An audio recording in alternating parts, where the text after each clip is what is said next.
Regardez-la, elle ne sait même pas saluer correctement. Quelle honte! Les mots fendirent de l'air chaud comme une lame froide. Une vague de rire se propagea parmi la foule de cadets rassemblés dans la cour, bottes cirées, uniformes impeccables et une confiance acérée comme l'acier. Au centre de tous se tenait Emma Reyes, la main tremblant légèrement alors qu'elle tentait de tenir un salut qu'elle avait répété des centaines de fois devant un miroir. Mais, à cet instant, sous des dizaines de regards attentifs, ses mouvements flanchèrent. L'angle n'était pas parfait, son poignet était mal plié, et le son des ricanements résonnait plus fort que les battements de son propre cœur. Le visage d'Emma devint cramoisi. Elle baissa la main trop vite, consciente que le regard de l'officier commandant s'attardait une seconde de trop. La cérémonie était censée être une séance d'entraînement de routine pour le défilé national à venir, où les cadets s'aligneraient avec précision pour honorer les dirigeants du pays. Pour la plupart, c'était une occasion de briller. Pour Emma, c'était un champ de bataille pour lequel elle n'était pas préparée. Non pas parce qu'elle manquait de discipline, mais parce qu'elle portait le poids invisible du doute attaché à ses épaules comme un fardeau inébranlable. Elle n'était pas comme les autres. Elle n'avait pas grandi dans une famille de tradition militaire, ni ne possédait cette vivacité naturelle qui semblait ancrée dans la posture et la voix de ses camarades. Au lieu de cela, Emma était la fille d'une couturière qui travaillait 12 heures par jour dans une petite boutique de tailleur, et d'un père qui avait disparu bien avant qu'elle n'apprenne à lire. Elle s'était frayé un chemin jusqu'ici à force d'études acharnées, de nuits blanches remplies de doutes, et avec la conviction que servir pourrait donner un sens à sa vie. Mais ici, dans cette cour, cette croyance ressemblait à un fil fragile, tiré de toutes parts par des mains moqueuses. Parmi les voix les plus moqueuses se trouvait celle de Matthew Cole, un cadet dont la confiance frisait l'arrogance. Il se tenait droit, son salut impeccable, chacun de ses mots suintant la certitude. Il eut un sourire narquois en parlant assez fort pour que tout le monde entende. Si elle ne sait même pas saluer, comment peut-elle porter un fusil? Comment peut-elle nous représenter? Les rires suivirent, un chœur de jugement qui s'abattit sur Emma comme un nuage d'orage. Emma se mordit l'intérieur de la joue, la mâchoire serrée. Elle voulait crier, se défendre, mais sa voix semblait piégée dans sa poitrine. À la place, elle garda le silence, bien que celui-ci lui brûlât la gorge comme du feu. Cette nuit-là, allongée sur sa couchette dans le dortoir faiblement éclairé, Emma revécut l'humiliation encore et encore. Elle se souvint des regards perçants, froids, méprisants. Elle se souvint de la cuisante sensation d'avoir été jugée publiquement et jugée insuffisante. Sa camarade de chambre, Clara, lui murmura des encouragements, lui disant de ne pas écouter, que tout le monde faisait des erreurs. Mais Emma ne pouvait se défaire du sentiment que son erreur l'avait marquée, que chaque pas en avant serait assombri par les rires qu'elle avait entendus ce jour-là. Pourtant, sous la honte, une autre émotion s'agitait. Quelque chose de plus vif, quelque chose qui refusait de s'éteindre. Ce n'était pas seulement de la colère contre Matthew ou les autres, c'était une soif de rédemption, une faim de prouver qu'elle avait sa place. Elle se promit, silencieusement et avec ferveur, qu'elle ne laisserait pas ce salut la définir. Les jours précédant la cérémonie devinrent épuisants. Emma s'entraîna jusqu'à ce que ses muscles lui fassent mal, jusqu'à ce que ses doigts tremblent d'épuisement. Elle recherchait les moindres détails dans les manuels, visionnait des vidéos d'entraînement et demandait même des corrections aux cadets plus âgés, malgré les regards de travers qu'ils lui lançaient. Chaque erreur était une leçon gravée profondément dans sa détermination. Clara la trouvait souvent dans la cour la nuit, sous la lumière vacillante de vieux projecteurs, saluant encore et encore, son ombre se dressant, rigide, contre le pavé fissuré. Mais les chuchotements ne cessèrent pas. Des rumeurs se répandirent, selon lesquelles elle mettrait l'unité dans l'embarras lors du défilé, qu'elle avait été admise par pitié plutôt que par mérite. La voix moqueuse de Matthew devint le carburant de ses chuchotements, ses mots portant le poids d'une autorité incontestée parmi ses pairs. Chaque rire, chaque regard méprisant devint une autre pierre ajoutée au mur de doute qui l'entourait. Pourtant, Emma persévéra. À chaque lever de soleil, elle se forçait à se lever plus tôt, à courir plus vite, à pousser plus fort. L'humiliation dans la cour l'avait marquée, oui, mais elle avait aussi planté quelque chose de plus profond, le besoin de reconquérir sa dignité. Elle ne saluait plus seulement pour obtenir l'approbation. Elle saluait pour lutter contre le silence qu'on lui avait imposé, pour prouver, sinon aux autres, du moins à elle-même, qu'elle n'était pas fragile, ni faible, et certainement pas une honte. Ce qu'Emma ignorait, c'est que le jour du jugement, le jour où sa lutte privée serait exposée sur une scène publique bien plus grande qu'elle ne l'avait jamais imaginée, approchait plus vite que quiconque aurait pu le prédire. Le matin de la cérémonie nationale arriva avec un ciel si clair qu'il semblait peint pour l'occasion.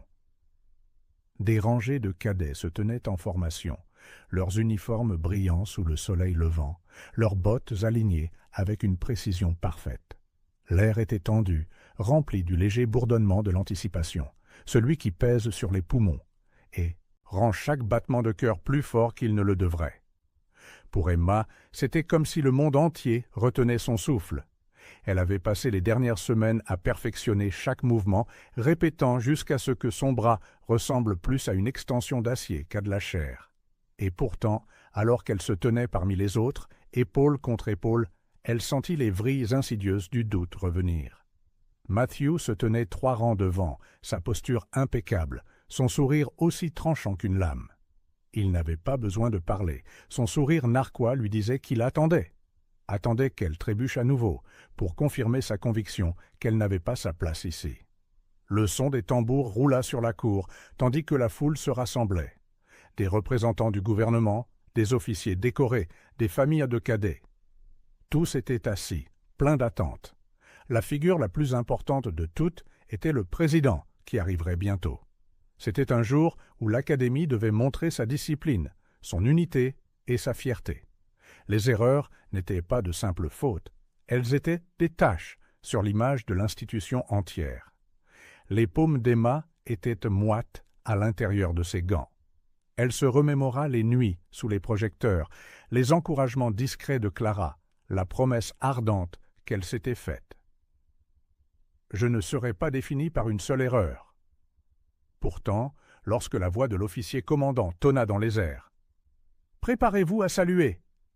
son cœur battit si violemment qu'il menaça de couvrir l'ordre.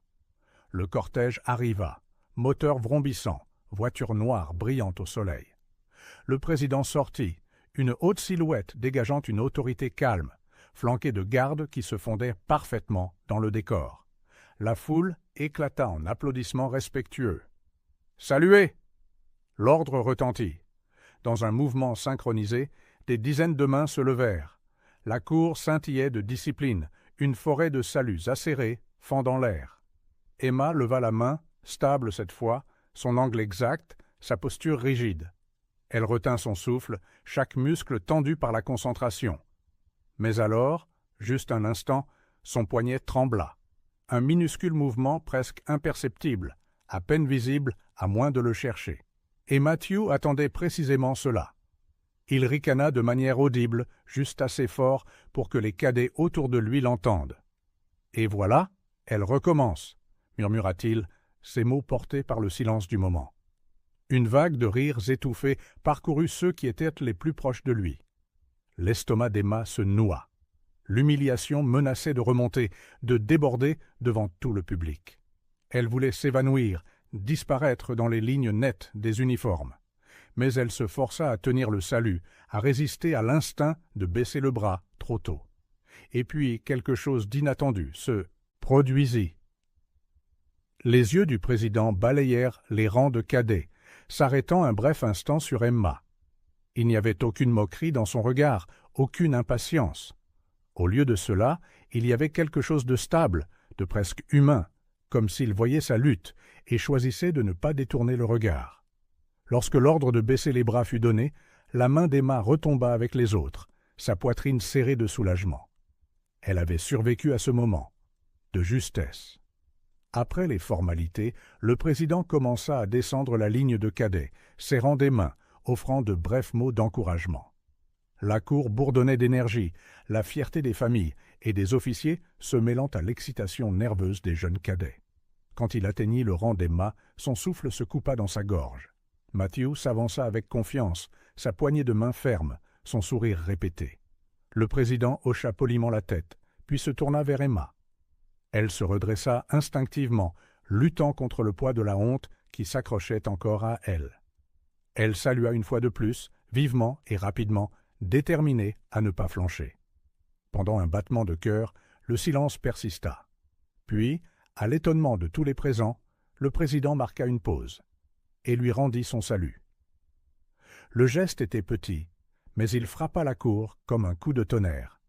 Un murmure se propagea parmi les cadets, les familles, les officiers. Rendre un salut était rare, réservé au moment de reconnaissance, de respect. Et ici, devant tous ceux qui avaient douté d'elle, Emma avait été reconnue. Le sourire narquois de Matthew vacilla. Ses yeux se plissèrent, l'incrédulité traversant son visage. Les chuchotements qui s'étaient autrefois moqués d'Emma changèrent de ton, une vague de curiosité, voire d'admiration se propageant.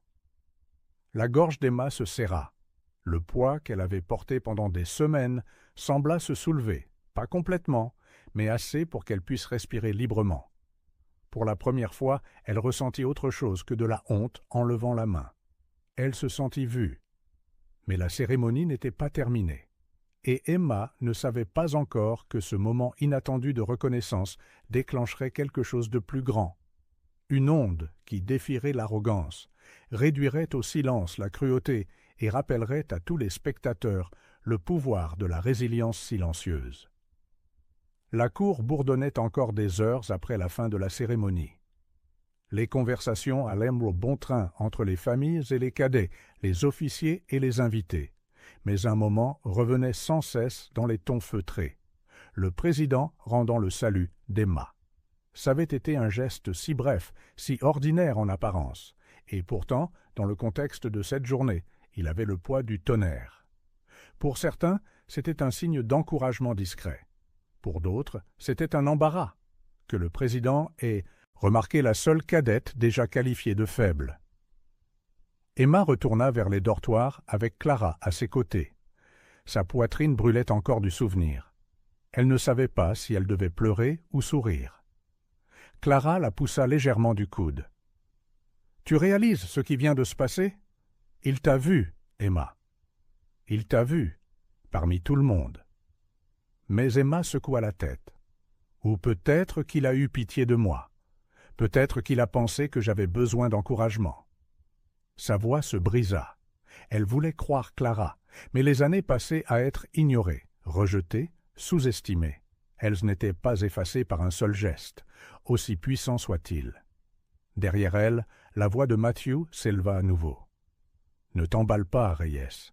Un salut rendu ne te rend pas spécial. Ça veut juste dire que le président a eu pitié de toi. » Ses amis ricanèrent, faisant écho à sa cruauté comme des ombres. Les poings d'Emma se serrèrent, ses ongles s'enfonçant dans ses paumes. Elle voulait hurler, lui rappeler que l'arrogance n'était pas synonyme de force, mais les mots restèrent coincés. Son silence lui semblait lourd, le même silence qu'elle portait depuis cette première humiliation. Cette nuit-là, cependant, elle ne put dormir. Elle resta éveillée, fixant le plafond, la scène se rejouant sans cesse. Chaque fois qu'elle se souvenait du sourire narquois de Matthew, sa poitrine se serrait, mais chaque fois qu'elle se souvenait du salut du président, quelque chose s'agitait. Ce n'était pas de la pitié. Cela n'avait pas semblé être de la pitié. C'était délibéré, intentionnel, presque comme s'il avait voulu faire une déclaration sans dire un mot. Et si Clara avait raison? Et s'il m'avait vu, non pas comme faible, mais comme quelqu'un qui se bat pour rester debout? Cette pensée la troublait, car cela signifiait qu'elle n'avait plus l'excuse de l'invisibilité. Si elle était vue, alors elle était responsable. Elle ne pouvait plus se cacher derrière l'échec ou le blâme. Elle devait se montrer à la hauteur de la reconnaissance qu'on lui avait accordée. La semaine suivante, l'entraînement s'intensifia. L'Académie se préparait à une série d'exercices qui seraient évalués par des officiers supérieurs. Pour de nombreux cadets, c'était la routine. Pour Emma, c'était un champ de bataille où elle allait soit reconquérir sa dignité, soit la perdre à jamais. Matthew saisit chaque occasion pour lui rappeler les enjeux. Pendant les exercices d'armement, il murmurait des insultes. Pendant les courses d'endurance, il exagérait son avance, se moquant de son rythme. Pendant les exercices tactiques, il s'assurait que son groupe l'excluait. Plus il insistait, plus les autres suivaient, créant un mur invisible d'isolement autour d'Emma. Mais Emma avait changé. Au lieu de se recroqueviller sous le poids de la moquerie, elle commença à la canaliser. Chaque insulte devint un carburant. Chaque rire devint une pompe de plus, un tour de piste de plus, un exercice répété jusqu'à ce que son corps tremble d'épuisement. Clara resta à ses côtés, la soutenant discrètement, offrant des encouragements là où d'autres offraient le ridicule. Un soir, après des heures d'entraînement supplémentaires, Emma s'effondra sur l'herbe du terrain vide. Les étoiles au-dessus se brouillèrent avec ses larmes. Elle voulait abandonner. Elle voulait partir et ne jamais retourner dans cette cour où les rires l'avaient si profondément blessée. Mais alors, elle se souvint des yeux du président. Calme, stable, inébranlable. Elle se souvint du salut, de son poids. Ce n'était pas de la pitié. Ça ne pouvait pas l'être. C'était du respect. Et le respect, une fois donné, exigeait qu'elle se montre digne. Le lendemain, elle se tint plus droite. Ses saluts ne tremblaient mot plus. Ses courses devinrent plus rapides.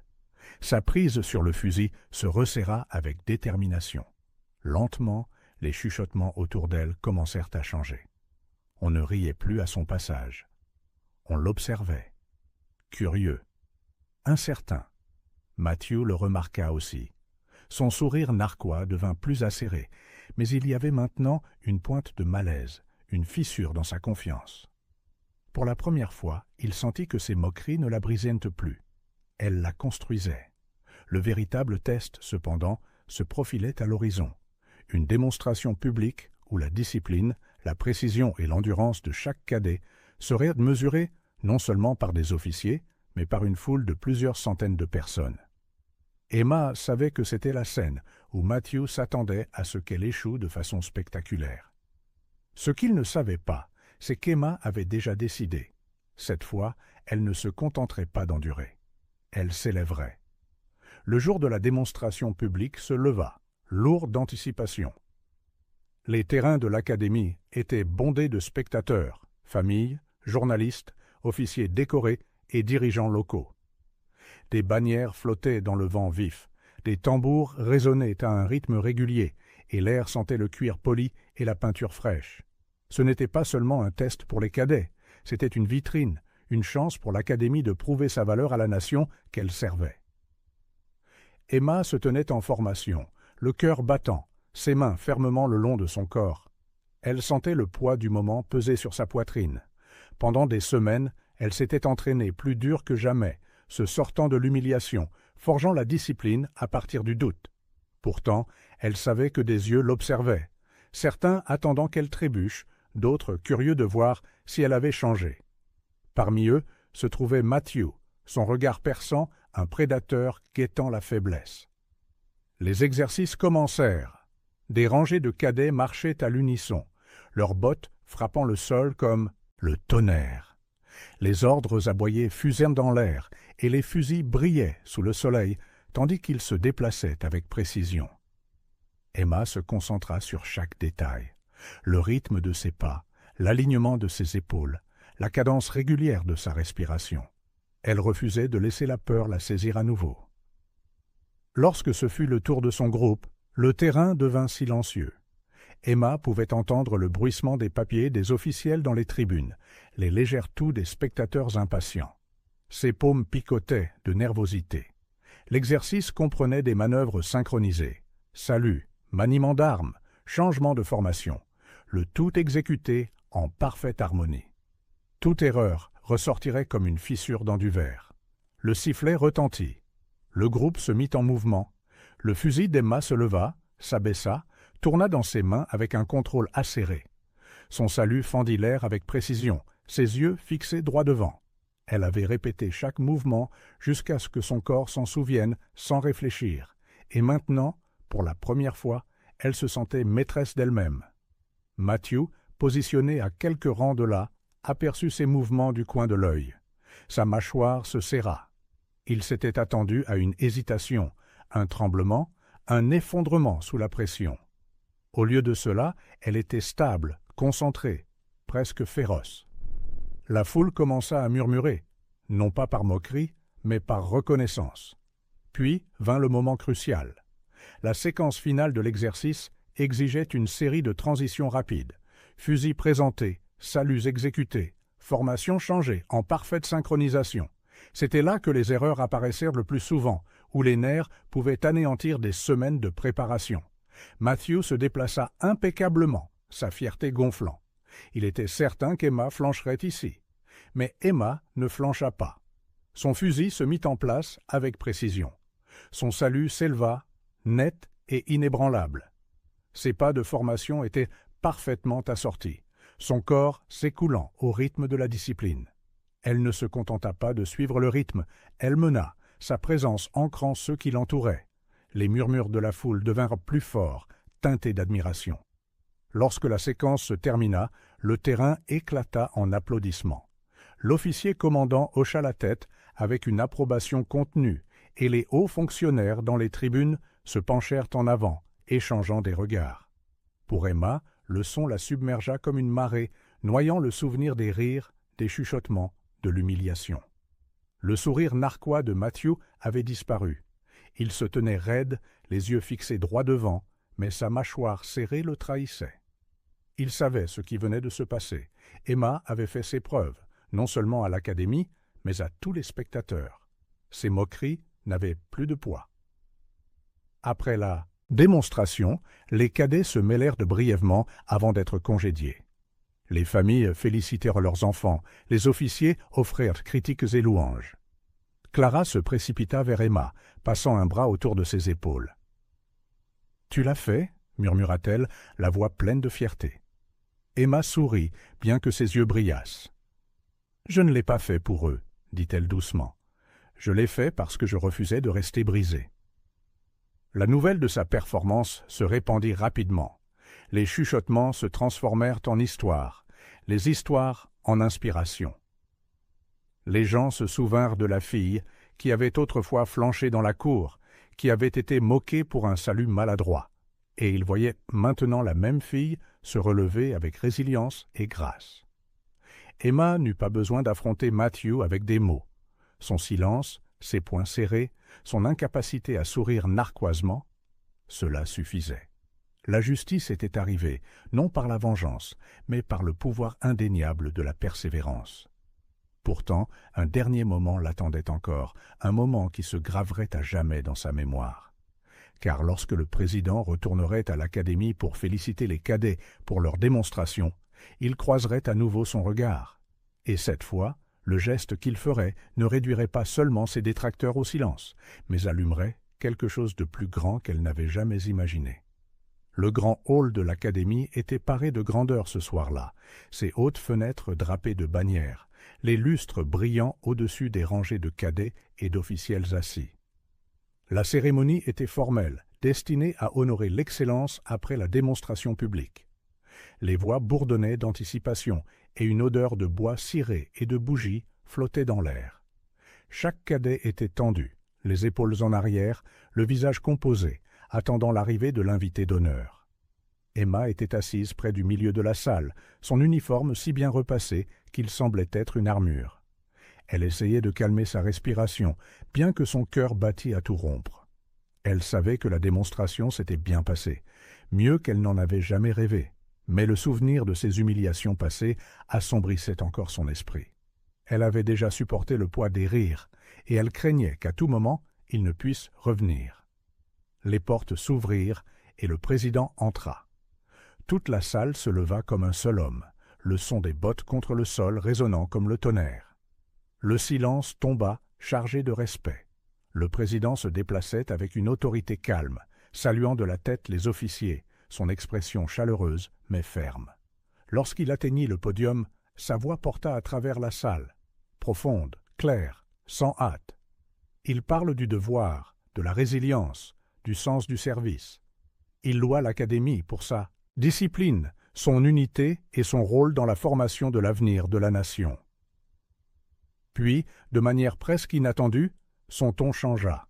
« Il y a des moments, dit-il, où la mesure d'un soldat ne se trouve pas dans la perfection, mais dans la volonté de se relever après être tombé. La force n'est pas l'absence d'échec. La force, c'est la persévérance face au doute. » Le souffle d'Emma se coupa. Elle savait, elle le sentait, qu'il ne parlait pas de manière abstraite, mais de quelque chose de réel, de quelque chose dont il avait été témoin. La salle était silencieuse, chaque cadet suspendu à ses paroles. « Aujourd'hui, poursuivit le président, j'ai vu non seulement de l'habileté et de la précision, mais du courage, le courage de se tenir droit quand d'autres doutaient, le courage de continuer quand il aurait été plus facile d'abandonner. C'est l'esprit du service. C'est l'esprit de cette nation. » La salle éclata en applaudissements. La gorge d'Emma se serra, ses yeux la piquant. Elle n'osa pas regarder autour d'elle, mais elle sentit le poids des regards sur elle, la prise de conscience se propageant à travers les rangées de cadets qui savaient exactement qui les paroles du président décrivaient. Et puis cela arriva. Le président descendit du podium et commença à marcher lentement le long des rangées de cadets, les saluant, leur offrant de brefs mots. Emma se redressa sur son siège, le pouls accéléré. Quand il s'arrêta devant son rang, la salle sembla retenir son souffle. Elle se leva, saluant avec chaque once de discipline et de fierté qu'elle possédait. Sa main était stable, son poignet parfait, ses yeux fixés droit devant. Pendant un battement de cœur, le monde s'immobilisa. Le président la regarda, et devant toute l'académie, officiers, cadets, officiels et familles, il lui rendit son salut. Le son qui suivit ne fut ni des rires, ni des chuchotements, mais des applaudissements qui enflèrent comme une vague. Ce n'était pas le claquement poli de la formalité, mais la reconnaissance tonitruante d'une vérité trop claire pour être niée. Emma baissa lentement la main, sa poitrine se soulevant. À cet instant, chaque cicatrice d'humiliation, chaque murmure de doute, chaque ricanement et chaque sourire narquois se dissolurent. Elle avait été reconnue non comme une erreur, non comme un fardeau, mais comme une soldate digne de respect. Matthew était assis, raide, quelques rangs plus loin, la mâchoire serrée, les yeux fixés droit devant. Il ne pouvait plus rire maintenant, il ne pouvait plus ricaner. Le président lui-même avait rétabli l'équilibre, avait transformé la résilience d'Emma en un symbole qu'aucune arrogance ne pouvait effacer. Lorsque la cérémonie se termina et que la salle se vida, Clara serra fermement la main d'Emma. « Tu vois » murmura-t-elle, les yeux brillants. Ce n'était pas de la pitié. C'était de l'honneur. Emma hocha la tête, des larmes coulant enfin librement. Elle avait commencé ce voyage comme la fille qui ne savait pas saluer, la cadette qui portait la marque de la moquerie. Mais elle le terminait comme celle qui s'était relevée, qui avait enduré, qui avait prouvé que la dignité n'est pas accordée par ceux qui se moquent. Elle se forge dans le cœur de ceux qui refusent de se rendre.